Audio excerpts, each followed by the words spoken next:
Hello, welcome back. All right, this is part three of three on carbohydrates.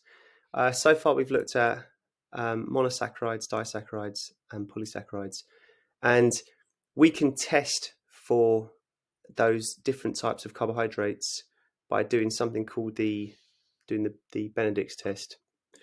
So, if you just to give you some more information now, monosaccharides. All monosaccharides are said to be reducing sugars. And there's a disaccharide as well, which is a reducing sugar called maltose, and actually lactose as well is a reducing sugar. So, what is a reducing sugar? So, if you go back to chemistry GCSE, something which reduces something else is something where it gives something electrons. So, monosaccharides, they are good at giving away electrons. And when they give away their electrons, if something gains that electron, it's said to have been reduced. So it's reducing another molecule. So you might remember this idea of oil rig. This was chemistry. Oxidation is loss of electrons. Reduction is gain of electrons.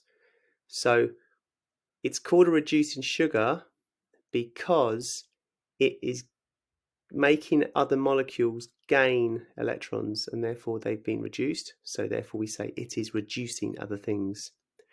So to test for this for something being a monosaccharide, we can use a reagent called Benedict's, and if the sample contains monosaccharides or maltose or lactose, it's going to, and if it's in high concentration, it's going to change the Benedict's from being blue to red.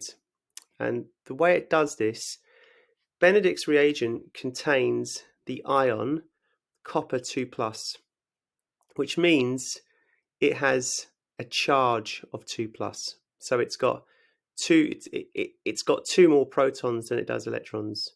And you can see if there's a presence of a reducing sugar, the reducing sugar has changed it from 2 plus to only plus. So it's become less positive, or we could say it's become more negative. If you remember, electrons are negative. So it has given an electron to Cu2 plus to turn it into Cu plus, and therefore this copper 2 plus has been reduced to become copper plus. And when this happens, it becomes a precipitate, which means it becomes solid, and that colour is red. Okay, so the way we do this test, if you've got your 5 samples, you don't know what's in them, what you're going to do, this little thing here is a pipette, this thing here, and I would put my sample, I'd put my Benedict's in, sorry. I'd put the same, whatever sample size you've got, you match that. So there's my pipette, dropping Benedict's in. Each one is gaining Benedict's. Okay, I'll just do an arrow. Okay. Then what we're going to do, we need to heat up. So we heat up the samples, and we're going to do it to 100 degrees Celsius. Yeah. Okay, and that's with the Benedict's already added. And if Benedict's, if there's a reducing sugar present in those samples, then we're going to get some different color changes. So depending on how much there actually is, if there's no a reducing sugar present, it's going to stay blue. Nothing's going to happen. Okay. If there's a little bit present, well, what's happening there is it goes green. You're getting a mixture of the red precipitate mixing with what the Cu2 plus that hasn't been reduced. So it's a mixture of a little bit that's been reduced, but mainly most of the Benedict's hasn't been reduced at all. If there's a slightly higher concentration, the sample will be yellow. If it goes a little bit more, then it goes a kind of a browny orange colour. And then if it's really high concentration of reducing sugars, then it's going to go a brick red colour. All right, so from this we can say that E's got a high concentration of reducing sugars, D's got a fairly high concentration, C a little bit, E very small traces of reduced sugar, and A's got nothing. So what does that tell us then?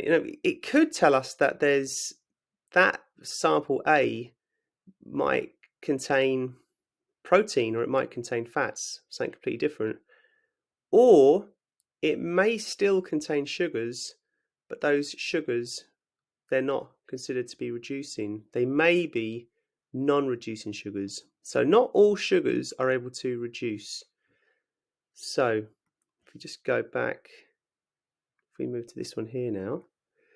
So here's our non-reducing. So remember, reducing sugars are your monosaccharides, maltose and lactose.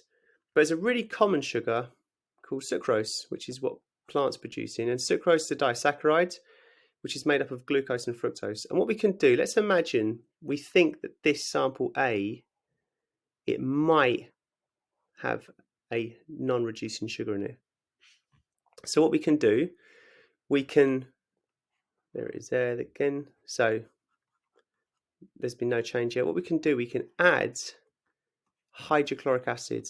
So we're adding hydrochloric acid, and hydrochloric acid is going to hydrolyze the bonds, the glycosidic bonds that's found between glucose and fructose. Remember, this is a disaccharide. So there's our glucose. Just do it really simple. I'm not going to worry about the details. Here's our fructose. So that is sucrose, and it's bonded. The acid is going to hydrolyze that bond. It's going to add a water molecule and break it. So suddenly your sample here is no longer sucrose. It will have been broken down into its constituent parts of glucose and fructose. And glucose and fructose, well, they're monosaccharides. So if we now add Benedict's solution, we can expect this now to go red. It's going to change colour to red. So that's just been aware. So this is PAG 9.3,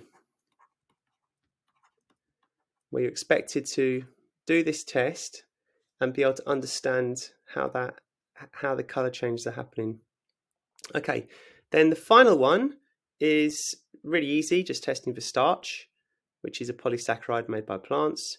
If you just add iodine, well, iodine is naturally a yellow-brown colour, orangey, and it's an instant change. As soon as you add the iodine to the starch, it's going to change from purple to black. Okay, so just a quick recap on the actual test part. You get your samples. Let's make this 2 actually. So number 1, add Benedict's to samples. Number 2, heat up the samples 100 degrees Celsius for 2 minutes. 3, check for colour change. And this is your chart. Blue means there's nothing. As you go from green to orange to red, there's a higher concentration of reducing sugars. If there's no change, you can now check to see if it's a reducing sugar. And the order for reducing is, I'll just scribble it here. I'll just make a little box here. 1, add HCl to sample. Heat for 2 minutes, 100 degrees. Add Benedict's. And you might even see a change straight away then. If you don't see a change at that point, heat again for 2 minutes. All right, so just been aware of that order, been able to explain the chemistry that's involved there. Why does reducing sugars change Benedict's from blue to red? We have to be able to talk about the Cu2 plus and how it's changing to Cu plus. Okay.